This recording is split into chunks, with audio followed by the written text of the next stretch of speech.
Bonsoir chère famille et bienvenue dans notre communauté. Quand le feu brûle dans la maison, la famille se rassemble pour chercher les seaux d'eau. Ici, nous ne parlons pas pour briller, nous parlons pour construire. L'intérêt commun est notre boussole. Bienvenue Papa Patrick Bolima à Kisangani. Monsieur Willy, Claude Mpandamadi. Pourquoi devrions-nous mettre des individus sur un piédestal, alors que les besoins du peuple demeurent insatisfaits? Monsieur Emery Bissoukou-Dia. Quand le chef est glorifié, mais le peuple affamé, la louange devient poison.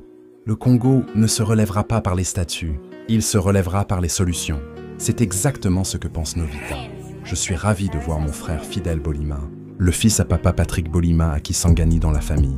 Quand le père guide son fils vers la vérité, la nation retrouve ses racines. Chez Novita, les bons pères orientent leurs fils là où on ne raconte pas des bêtises. C'est ça la différence. Mais Fidèle, n'oublie pas de nous rendre visite au moins chaque semaine. Pas après les quelques mois comme à Novita 1, d'accord? Fidèle Bolima, quand la voix s'éloigne trop longtemps, le tambour perd son rythme. La régularité, c'est la force de la famille. Maroy Paulin à Bukavu représentant Novita. Bienvenue pasteur Emmanuel Tuba.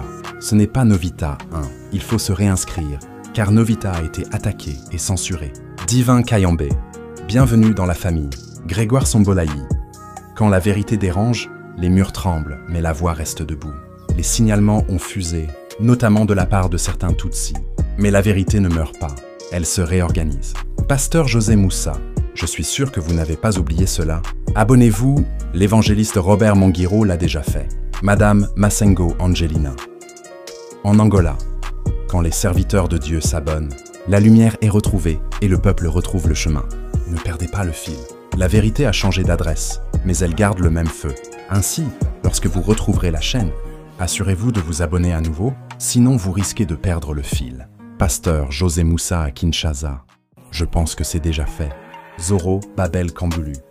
Quand le lien est renoué, la famille respire à nouveau. Novita, c'est la chaîne des serviteurs de Dieu.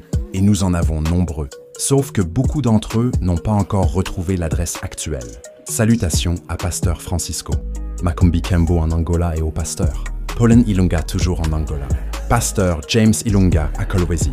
Godet Fouala Kilolo à Kassangoulou. Quand les voix spirituelles se reconnectent, la nation se fortifie. Merci à vous.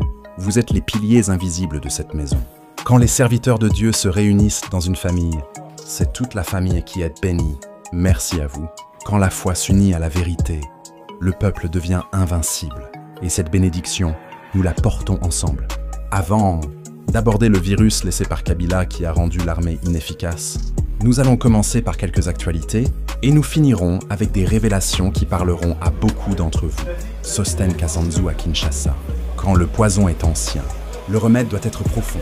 Le virus est connu, mais le traitement commence par la lucidité. Aux États-Unis, un petit jeu se déroule. Donald Trump, après avoir signé des accords avec la RDC, avait pris des décisions qui ont dissuadé tous ceux qui achetaient des minerais en provenance du Rwanda. Paulin Onochu à Kisangani. Quand le marché se ferme, le voleur cherche une nouvelle porte. Les accords sont en cours d'évaluation, mais les manœuvres ont déjà commencé. Cependant, juste après que Kagame ait réalisé que la situation avait évolué, il a agi pour proposer ses propres solutions machiavéliques. Quand le serpent perd sa proie, il change de stratégie. Celui qui a la marmite de viande décide de l'heure du repas. Et Kagame veut toujours servir à sa manière. Kagame contrôle les réserves de minerais extraits des mines sous occupation. Après les sanctions américaines, il se retrouvait avec des produits sans acheteur. Quand le trésor devient fardeau, le voleur cherche un nouveau complice. Et les complicités se redessinent. D'après des sources fiables, le Rwanda a pris la décision de livrer tous les minerais qu'il détenait aux Américains, en particulier à l'administration Trump. Quand le serpent offre ses pierres, le marché devient labyrinthe. Les intérêts se croisent et les masques tombent. Souvent, les intérêts individuels passent en priorité, surtout en matière de trafic illégaux. Quand le profit parle plus fort que la patrie, le peuple devient marchandise. Et c'est là que le Congo doit se réveiller. C'est pourquoi vous avez pu remarquer comment les Américains ont ajusté leur emploi du temps. Les négociations de Doha devaient se conclure le 18 octobre, mais jusqu'à présent, il n'y a eu aucun signe. Quand le silence remplace les accords, le peuple doit lire entre les lignes. Comme si ce processus était voué à l'échec. Et le problème reste entier. Les récentes offensives des rebelles rwandais, qui perdurent encore aujourd'hui, illustrent à quel point la situation a évolué. Quand le serpent revient chaque semaine, c'est que le jardinier dort avec ses bottes. Et pendant que ça évolue sur le terrain, certains diplomates évoluent dans leur fauteuil, en mode yoga diplomatique. Malgré leur progrès, les États-Unis n'ont jamais pris la peine de condamner le Rwanda, qui avait pourtant reçu l'instruction de retirer ses troupes suite aux accords de Washington. Quand le chef dit « retire-toi, mais l'autre avance », c'est que le message est passé par pigeon voyageur. Et le pigeon a sûrement fait une escale à Kigali pour se reposer. Cependant, jusqu'à présent, Kagame n'a pas retiré ses militaires. Au contraire, il a renforcé ses effectifs pour s'emparer de davantage de zones minières dans l'est du Congo. Quand le voleur revient avec ses cousins, c'est que le coffre était trop bien rempli. Kagame ne recule pas. Il fait des soldes sur les minerais. Version Black Friday militaire. À l'heure actuelle, les mines de Nzibira sont sous leur contrôle et il ne compte pas s'arrêter là. Quand le ventre est ouvert, le voleur ne demande pas la permission pour se resservir.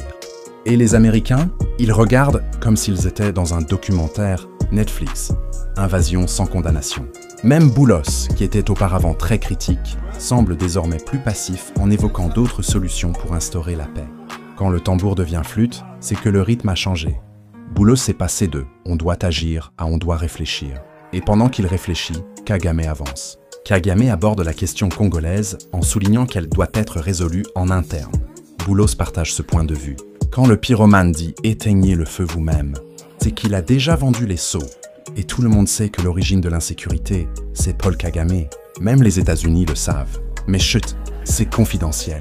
Mais pourquoi les Américains ont-ils modifié leur discours alors qu'ils étaient initialement désireux de résoudre la crise rapidement? Quand le chef change de ton, c'est que le plat a changé d'odeur. Apparemment, Kagame a mis du piment dans ses propositions. Et les Américains ont toussé, mais ont quand même goûté. C'est sûrement en raison des propositions douteuses que Kagame leur a soumises que toutes ces manœuvres ont eu lieu. Quand le voleur propose un plan, le gardien devient consultant. Même les dates du calendrier américain ont été modifiées. On dirait un mariage reporté, mais sans les alliances. Kagame aurait fait comprendre qu'il ne pouvait pas entreprendre de telles actions sans l'accord des États-Unis.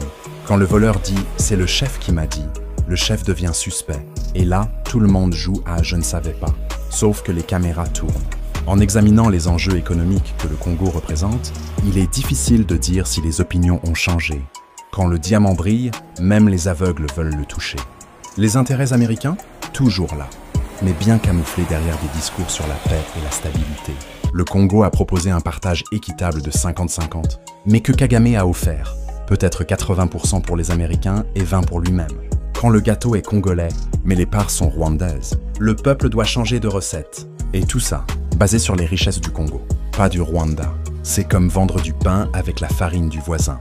Ce sont là les véritables questions, car les États-Unis peuvent donner des instructions en un temps record. Quand le chef peut dire « stop » mais ne le dit pas, c'est que le spectacle l'arrange. Kagame pourrait quitter le Congo en 1 heure, mais il a oublié son montre, où il attend le signal Wi-Fi. Kagame représente le seul moyen, pour les pays cherchant à s'approprier les richesses congolaises, de le faire sans investir davantage. Quand le raccourci passe par Kigali, le peuple doit construire ses propres routes. Ces pays paient moins au Rwanda pour les richesses du Congo. C'est ça le vrai problème. Le Congo est devenu une boutique sans caisse. À présent, les Congolais doivent comprendre que posséder une force armée capable de faire face aux enjeux du Congo est essentiel. Quand le fusil est solide, le voisin devient diplomate. Et là, les accords se signent avec respect, passent avec des sourires en coin. Même Trump, face à des propositions incompréhensibles, peut céder et changer d'avis, car il s'agit d'enrichissement incontrôlé. Quand le deal devient flou, même Trump met ses lunettes. Et quand les dollars dansent, les convictions font la sieste. Depuis 2023, la République démocratique du Congo a réévalué ses contrats avec la Chine. Qu'a fait la Chine pour soutenir le Congo? Rien du tout. Quand le contrat est signé avec des baguettes, le riz ne vient jamais. La Chine a réévalué, mais surtout ses propres bénéfices. En revanche, cette même Chine continue de fournir des équipements militaires au Rwanda. Quand tu donnes des fusils à ton voisin, ne t'étonne pas s'il tire sur ta clôture. Et pendant ce temps, le Congo reçoit des promesses, emballées dans du silence diplomatique, se réaffirme qu'aucun pays ne souhaite payer pour des ressources qu'ils peuvent obtenir facilement en collaborant avec Paul Kagame et Museveni. Quand le voleur a les clés, le marché devient libre-service. Et Kagame distribue les minerais comme des bonbons, sauf qu'ils viennent du Congo. Pour que le Congo puisse établir des relations mutuellement bénéfiques avec ces pays, sans passer par Kagame, il faut vaincre son armée à chaque intrusion. Quand le serpent entre, il faut lui rappeler que le jardin est gardé. Négocier en position de force, c'est comme parler avec un micro, sinon personne ne t'écoute. Car négocier en position de faiblesse a toujours des conséquences.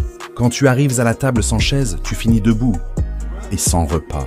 Et le Congo a trop souvent mangé les miettes. Les États-Unis savent que le Congo ne peut pas protéger ses richesses. Même Djibouti pourrait agresser la RDC et s'emparer de ses ressources. Quand même Djibouti te menace, c'est que ton verrou est en carton. Le Congo est devenu un buffet ouvert et tout le monde a faim. Pour que la RDC contrôle son territoire, il faut des hommes fidèles dans l'armée. Quand le fusil est tenu par un traître, le drapeau devient chiffon. Et les généraux, ils changent de poste, mais pas de posture. Il est inutile de remplacer les généraux, car ils partagent tous la même tendance à la trahison. Changer le costume ne change pas le comédien. Ils ont le même logiciel, Version Corruption 2.0. Il serait préférable de recruter les commandants des Wazalendo et de les intégrer dans l'armée congolaise. Quand le cœur bat pour la patrie, le fusil devient bouclier. Les Wazalendo, eux, ne demandent pas des primes. Ils demandent des victoires. Les moyens actuellement à disposition de l'armée congolaise pourraient transformer la situation s'ils étaient confiés aux Wazalendo. Quand tu donnes le volant à un pilote, la voiture avance. Mais là, on a confié les tanks à des touristes. Avec un budget de 800 millions de dollars, la RDC pourrait acquérir 20 avions de chasse. Mais combien sont détournés? Quand l'avion coûte le prix d'un aéroport, c'est que le carburant est allé dans les poches. On parle de 20 avions, mais on finance 400 villas. Le coût des avions de chasse pourrait être multiplié par 10 ou 20 à cause de la corruption. Quand le devis passe par Kinshasa, le prix devient philosophique. Et les avions, ils volent. Mais dans les discours, imaginez une RDC avec 20 avions de chasse, pilotés par des Congolais, commandés par de vrais patriotes. Quand le ciel est congolais, le sol respire. Mais aujourd'hui, les pilotes sont là, sauf qu'ils attendent les clés. Les officiers en place ne sont pas loyaux et ne le deviendront jamais. Quand le cœur est vendu, le serment devient chanson. Ils ont été formatés par un système de trahison. Et le format est verrouillé. La mort du général Peter Chirimwami, gouverneur militaire à Goma, a suscité des controverses. Quand le passé revient en uniforme, le peuple doit lire entre les galons. Sa nomination avait déjà fait grincer des dents, et pas à cause du froid. Beaucoup ont exprimé des préoccupations à cause de ses liens avec le Rwanda, remontant à l'époque de Kabila, du RCD et du CNDP. Quand le CV contient Kigali, le peuple doit vérifier les références.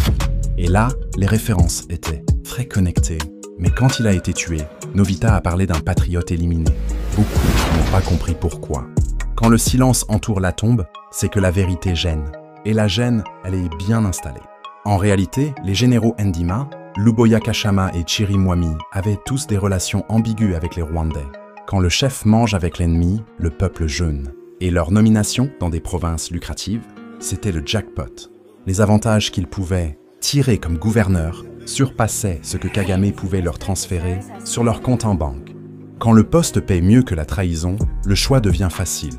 Et le Congo, il continue de payer, mais sans recevoir. Malgré leurs liens en dirigeant ces provinces, ils ont rompu les connexions avec l'ennemi, car les officiers congolais recherchent l'abondance plutôt que des profits minims. Quand le buffet est ouvert, même les traîtres deviennent gourmands. L'ennemi, ils l'ont bloqué, mais pas pour la patrie, juste pour garder le gâteau entier. C'est pourquoi vous avez pu observer d'autres officiers de l'armée, peut-être à la demande de l'état-major, suite à des réunions avec Kabila et Kagame, considérer la présence de Chirimwami comme une menace pour la prise de Goma. Quand le seul qui travaille gêne, c'est que les autres sont en pause stratégique. Chirimwami dérangeait parce qu'il faisait son boulot. Et ça, c'est suspect dans certaines réunions. Avec la présence de Constant Ndima ou de Chirimwami, lorsque Saké était en danger, les dépôts d'armement à Goma étaient activés pour envoyer des armes lourdes. Quand le feu approche, il faut sortir les extincteurs, pas les excuses. Et là, pour une fois, les dépôts ont bougé. Miracle militaire ou bug temporaire? Face aux menaces sur Goma, Chirimwami s'est rendu personnellement sur le front, conscient que certains FARDC jouaient à cache-cache avec l'ennemi. Quand le chef va au front, les autres se cachent derrière les rideaux.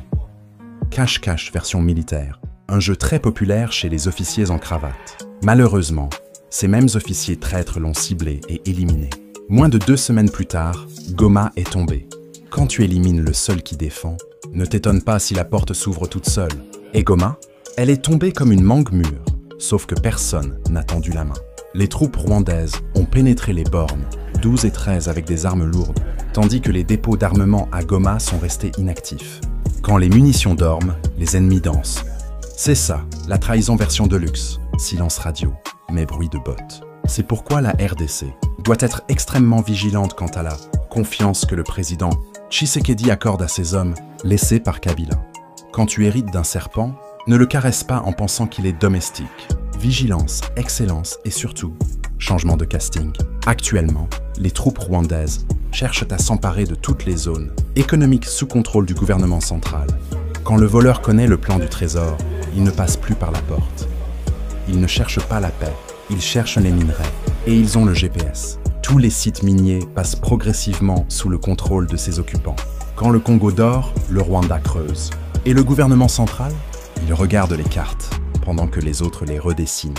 Étant donné que Joseph Kabila a été condamné à mort par la justice militaire congolaise, ils vont renforcer leurs offensives. Quand le chef est condamné, ses soldats deviennent désespérés et très motivés.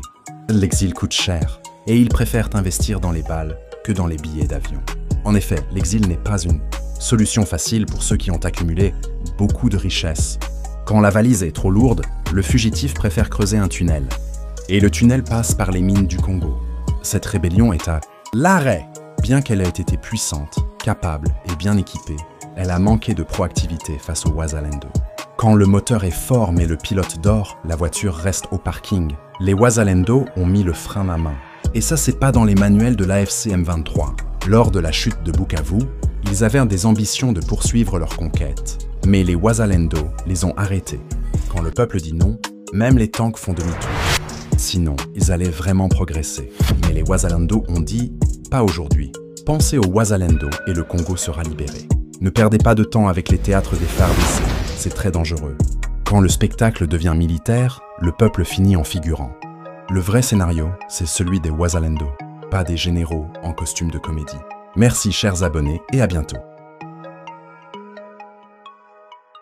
Merci infiniment d'avoir regardé cette vidéo jusqu'au bout. Nous espérons que vous avez trouvé notre contenu aussi passionnant qu'enrichissant. Votre engagement signifie énormément pour nous. Alors, si cette vidéo vous a plu, n'oubliez pas de la liker, de la partager avec vos amis et de laisser un commentaire ci-dessous. Un grand merci à nos fidèles abonnés pour votre soutien continu. Vous êtes la force qui nous pousse à continuer de créer et de partager. Et si vous êtes nouveau ici, bienvenue dans notre communauté. Nous serions ravis de vous compter parmi nous. Alors n'oubliez pas de vous abonner et de cliquer sur la cloche pour ne manquer aucune de nos futures vidéos. Rejoignez la communauté Novita TV et ensemble, continuons à explorer, apprendre et grandir.